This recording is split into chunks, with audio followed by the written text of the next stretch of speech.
Everyone, good to be back with you this morning on this beautiful but slightly brisk morning to take another look at God's Word to see what He's spoken to us, and in the midst of that, maybe discern a little bit of what He's speaking to us as we are following Jesus together and looking to practice Jesus' way of life with God, and inviting the Holy Spirit to continue His good work in us to inspire and empower and equip us to be all that God has created us to be. Today we're going to jump into a series about entering God's promises with a look at the opening chapters of the book of Joshua. And my hope and prayer through this series is that God will stir our hearts and stoke a fire inside, both to know Him more and to discern how we might set ourselves apart for God and His good work in us and through us and around us, and just to be part of that coming kingdom that is both unfolding here and now, and also which remains to be seen in the future. But I'm probably getting ahead of myself a little bit. I was remembering this morning Paul's word in the beginning of Romans chapter 12 that we should set our lives apart as a living sacrifice to God. And I think that's a pretty good word to summarize and encapsulate all that we are talking about and hoping to live out as a church family in following Jesus together. Before jumping into Joshua, I wanted to recap real quickly where we've been, not because we're not wanting to move past some of those things. We're just wanting to look to Joshua to help inspire us and bring a little bit of focus and encouragement as we are continuing the same steps and the same movement in practicing the way of Jesus and in following Jesus together. And specifically, as we've been covering over the past few weeks, we want to look at the way Jesus practiced His life with God in secret, meaning the things that He did on His own to be with God that were not necessarily for the benefit of anyone else, as well as some of the things Jesus did in practicing His life with God in the community of the 12 disciples. So in terms of the way Jesus managed His life with God in secret on His own, He certainly shaped His life in order to be present with God. And so we also want to manage our daily lives in order for us to be present with God. And we want to figure out how we can create some open space to be less distracted, and in order to give our full attention to God and to create some space just to be with Him, for Him to speak, for Him to work, for Him to do anything He would choose or not choose to do, simply as an act of love and devotion, creating that open space to be with God. We see also Jesus creating space to be with the disciples. Obviously, that was a critical component of His life. They were together all the time. And following that same example, we also want to be managing our circumstances in order to have regular fellowship with others. And that could look a little bit differently for us in various circumstances today. That might be utilizing technology while we're still dealing with the COVID issues. It might be, for some of us, as things are loosening up, the opportunity to literally gather back in homes. But however it works out, we want to adjust our lives to have regular fellowship with people, brothers and sisters, with whom we are mutually committed to following Jesus and mutually submitted to Jesus's way of life before God and life with God. And then finally, we want to, both individually and when we're together, we want to be attentive to what God has spoken to us through the Word, and listening for what He's speaking to us as we go about the course of everyday life. So anyway, some of those practices that are important and pretty core for us as Christian people, following Jesus' example and His way of life. As a quick reminder, there are some brief sketches of what those can look like on the church website under a page called Practicing Jesus' Way Together. And I'll include a link on that for the notes of this video if that is helpful for you. So in Jesus' most famous sermon, the Sermon on the Mount, as well as a few other times in his ministry, he said that if we keep on asking and keep on seeking and keep on knocking, that God is so good and faithful and will be given the good that God has for us, that we will find what we're looking for, and that the door will be open to us. And that's really what we're talking about in all of this. Through our efforts to practice the way of Jesus and follow him, we're not making anything happen. It's not like we're twisting God's arm in what we're doing. We're not earning anything before God, or earning the new life, or earning transformation, or anything like that. We are simply looking to Jesus, following his way, and in doing that, we're following his example in what asking and seeking and knocking looks like. So again, just to encourage you with that, keep asking, keep seeking, keep knocking. No matter if this is your first day following Jesus or your 10,000th day following Jesus, God is bigger than we have yet come to know, and his promises are fuller and richer than any of us have yet stepped into. So wherever you are along the journey, we are all in this together, because we are all still discovering God's greatness and bigness and goodness, and we are still realizing the promises that he has for us. So, okay, enough about that. Now to Joshua and entering God's promises. As you have the chance, I would encourage you to read Joshua, maybe the first 5 to 7 or 8 chapters, maybe a few times, to get this story really into your heart and mind, and so that it's more familiar as we're looking at it over the next few weeks, and that probably will make it more enriching and fulfilling as we're diving into some specific elements of the story. And so that's Joshua, maybe chapters 1 through 7 or 8. Hopefully that will go well for you, and God will speak and inspire you. And for today, we're going to look at when God speaks. So God speaking to us opens up, in a general sense, some very wonderful and also challenging questions. The first of which, of course, as always, is this really God speaking, or is this my own idea, or is this some other internal voice? Is God speaking through these circumstances, or am I reading too much into this?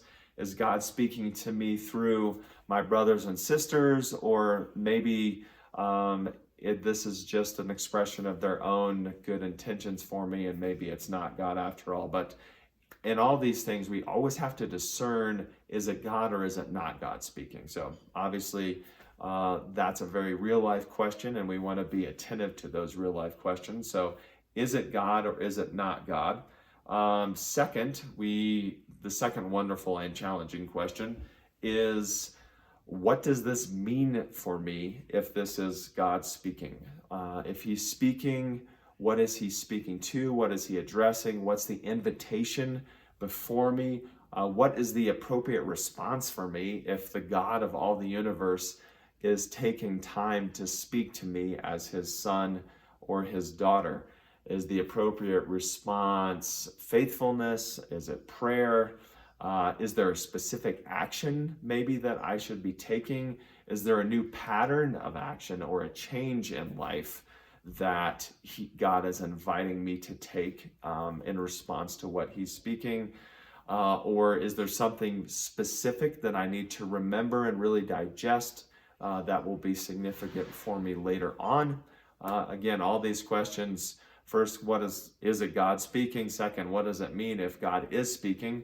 And then third, and this is a very challenging and wonderful question as well, what's the timing involved in all of this?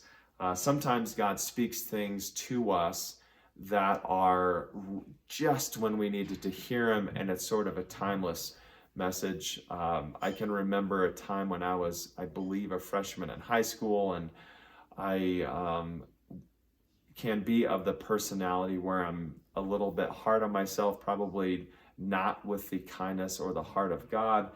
And, I couldn't be good enough in my own estimation. So that was a real struggle. And I remember someone speaking to me a word from God and just said, you are my son and I'm well pleased with you. And it melted me, it changed me. It was very timely, but it was also a word that continues to be true for me today. So we can experience those types of things.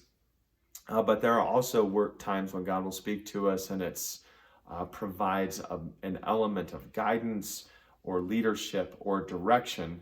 And then we're forced to ask the question, when is this relevant and what time is God speaking to? And this certainly requires discernment. In my own experience and looking at the scriptures, I would say this, because we can't offer general guidance as to if God's speaking to right now or maybe a time in the future to come. But again, I would encourage you with this. First, your emotions and my emotions should not be the primary tool of discernment when God is speaking and we're figuring out what that might mean and when it might be significant. I would also say, if you are inclined toward impatience, keep in mind that God is never in a hurry. Similarly, but on the opposite end of the stick, if you are inclined to be reluctant in responding to what God is speaking, always remember that the time will come. And keeping both of those things in mind will keep us fresh and balanced and listening with an active ear and put us in a better spot to discern. Obviously, we also want to be doing this in the company of trusted brothers and sisters who can help here with us and walk this out alongside us. Okay, so let's look back at the story of God's people, a long story of God speaking and a long story of entering into God's promises. And the particular promise that the people are dealing with in the beginning of Joshua has a long history that goes all the way back to a guy named Abraham. You can read his story in Genesis chapter 12, when God promised to Abraham that he was going to give him the land in which he had been dwelling as a nomad, wandering from place to place, no doubt trying to feed his livestock and adjusting to whatever daily circumstances he was adjusting to. But God promised that as far as he could see in every direction, that was going to be a land that this currently childless man would be given by God, and that his descendants would be numbered like the stars in the heavens, and those descendants would inhabit the land. Now, hundreds of years later, Abraham's descendants were slaves in Egypt, not the land and not the circumstances that God had promised, although in a situation that God had foreseen and spoken to Abraham of, that Abraham could anticipate they would have to go through along the way. In Egypt, God spoke to the people through some extremely decisive action. He defeated the Egyptians, which was the world power, the world empire at the time, and set Israel, who was the name for Abraham's descendants, he set them free, and they took a giant step forward toward God's promises. So the people left Egypt after God acted supernaturally on their behalf, and they traveled from Egypt to the threshold of God's promise and the good land that God had promised Abraham. Except when they got to the threshold of God's promises, it became apparent that their experience was going to be much different than when they had left Egypt. In Egypt, God just acted supernaturally, and all the people had to do was walk out on the heels of what God had done. But when they came to the promised land, God was inviting the people to participate actively in what God was going to do on their behalf as it was happening, not after the fact. So that was much different and something that we should be attentive to, because God doesn't always finish things up before we are called into action sometimes. And I think experientially for a lot of us, we are called to participate in what God is doing on the front end. And that's challenging, as we see from these people. So the first time they come to the threshold of God's promise is in Numbers chapter 13. And the nations sent over a bunch of spies to check out the land and check out the promise that was before them. And then the spies come back and report to the rest of the people what they had seen. And let me give you the gist of that conversation. And this is in Numbers 13, starting in verse 27. The spies come back and they basically say, the promise is every bit as good as promised by God. And then as they continue, but, and we always have to look out for the big buts in life. So the spies say, yes, the promise is every bit as good as we hoped, but this isn't going to be easy. And we're going to have to take some steps of faith that we are not comfortable with, because there are already some very strong and powerful people that are inhabiting this land. And to be honest, it kind of scares us to think that we're going to have to go fight them off. So there's one of the spies. This is what the 10 of the 12 spies are saying. No, this is pretty scary. One of them says, no, let's go. We can do this. This is what God has promised after all. And then the 10, of course, as this one guy is so confident, they say, no. If we go over there, we're going to die. And then the people, as they say, we're going to die, and they're hopeless, and this self-pity is starting to set in, the people begin to mourn. If we had known this was God's promise for us, and this is what God's new life was going to look like, it would have been better if we had just remained slaves in Egypt. A little bit hopeless. It's getting a little bit dark now as the people are actually considering what it's going to take to step into God's promises. And then one of the other two confident spies lifts his voice into this conversation. He says, listen, God will deliver on his promises. And to that, the people now respond as things keep escalating. No, he won't. And in fact, we're going to kill you if you keep insisting on this course of action. And then, so this conversation's happening among the people, and then God finally speaks, and God says, his response and his perspective, these people despise me. The God who delivered them from Egypt, who set them free from the world's largest empire, as they see these little skirmishes that lie ahead of them, and they're afraid, and they say, no, we actually wish we had forgotten God's promises altogether, and we should have just remained slaves. And God says to all this, you despise me. A little bit harsh, unfortunate.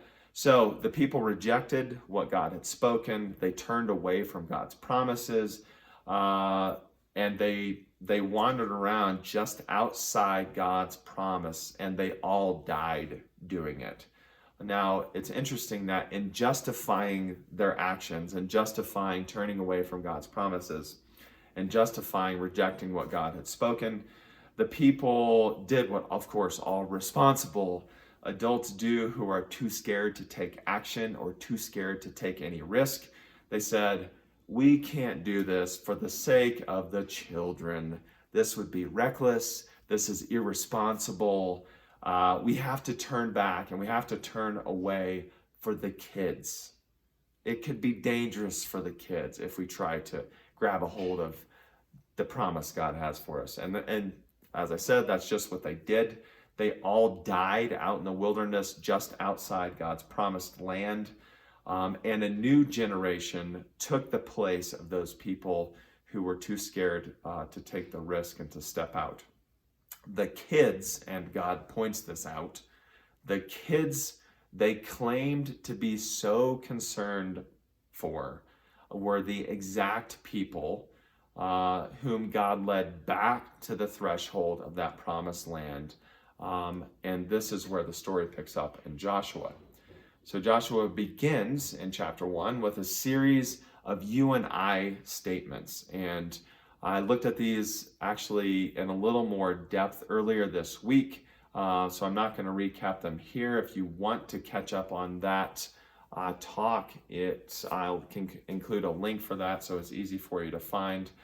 But God is very clear that the people are going to participate in what God is doing on their behalf. So there's the you do this, I'll do this, you do this, I'll do this, you do this, I'll do this. That's the first 8 or 9 verses of Joshua are a series of those kinds of statements, and that's what we were looking at. So you can revisit that if you would like. And then Joshua sends out word to the nation, to the people, get ready, we are going into the land God has promised us. Prepare yourselves, pack your bags, put on your shoes, tighten your belt, get ready to go. And in this case, the people, the new generation, the kids that the former generation were scared about, they respond much differently. And instead of, we're scared, if you insist on this course of action, we're going to kill you. The people tended to be a little bit brash. Of course, we still are today. Sometimes we're a little more couth than that. But this time, the people respond, anyone who pushes back on Joshua's command to get ready to go, now we're going to kill you. So the people apparently were very big on threatening death for whoever was not going along with their opinion. In case there's any doubt that we're quite similar today, you should just flip on the news or social media and take a look at people's sentiment towards each other across political lines and all that sort of stuff, but that's a talk for another time. So the people are ready to go, so they say. They send out spies once again to check things out and to see what lies ahead. Instead of returning with fruit so big it took groups of men to carry them, this time the spies almost get killed. So their experience is much, much worse than the original group of spies. And then they come back to report to the nation a much different report. So the first spies had a great experience, huge fruit, this is going to be a great land, but we're too scared to go. The second group of spies almost get killed, and then they come back and say this to the people, God has delivered the land, and he has delivered all of its current inhabitants over to us. So in both instances, the people had the same promise. This is the land that God had promised them. It was theirs for the taking. This was the place where God would set them into the life, the good life, the provision that he had for them. Same promise in both instances. In both instances, God brought the people in the right time and place to enter into his promises. In both instances, God speaks to the people. And then we see in each instance a very different response between those generations with very different results. And of course, the question lies before us, and the way we are pulled into this story is, what about us? What about you? God has promised us a new kind of life in Jesus Christ. There will be, of course, unique nuances as to what exactly that life looks like, but there's also a great deal of overlap in the promise that God has for each of us. Just like it was with the people, there was a national collective promise, even though some of those details would no doubt be a little bit different from person to person. Same for us. Jesus has promised us a new life as his people in the earth today, and then there will be some nuances for each of us as individuals, but God has promised it to us. It is forever, but it is to be entered here and now. The promise is sure. We don't have to worry about that first question we talked about previously. There's no doubt about this one that God has spoken it. The only question is then what we will do about the promise and how we will respond to the promise that God has for us.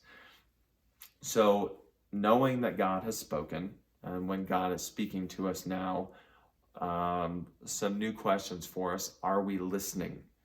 When God speaks, how are we listening? When God speaks, how does his word impact us and change us and shape us? And the question is not if it will, only when it does, how. Because when God speaks, and this is always the way Jesus taught, it forces a response because we are pulled into the story as participants. So does the promise of new life bring out of us the big but, as we saw with the first generation? But I'm scared. But I'm not sure I have what it takes. But what about the giants I might have to face to live into this new life? But what about the kids? But what about the next generation? There's always the big but that we'll each have to wrestle with and lay aside in order to move forward in God's promises. Or does what God speaks draw out of us the big and? God has spoken and we will go. God has spoken and he will provide anything that we need along the way. God has spoken and we will obey. God has spoken and we will do whatever we need to do in order to participate in what he is doing on our behalf. Friends, let's be an and people. Let's let God's word and his promise shape us and draw out of us the boldness and the humility and the courage to go with him. Jesus invites us to follow, so let's follow. Jesus invites us to a new way of living with God and in God, so let's practice that way of life. Jesus promised us a new kind of life here and now and forever, so let's get to living it. I love you guys. God's promise for you is real. It's true. He's calling you to participate in what he's doing as he fulfills his promises for you, in you, through you, all around you.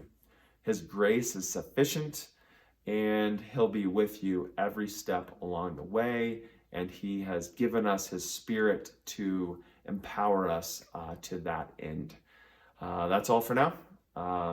May God's fire burn in your bones, in the depths of your heart, to enter fully into the life that he has promised you. May this word from Joshua inspire and equip and empower you to that end. And I look forward to hearing from you how that's going. And we'll see you again next time.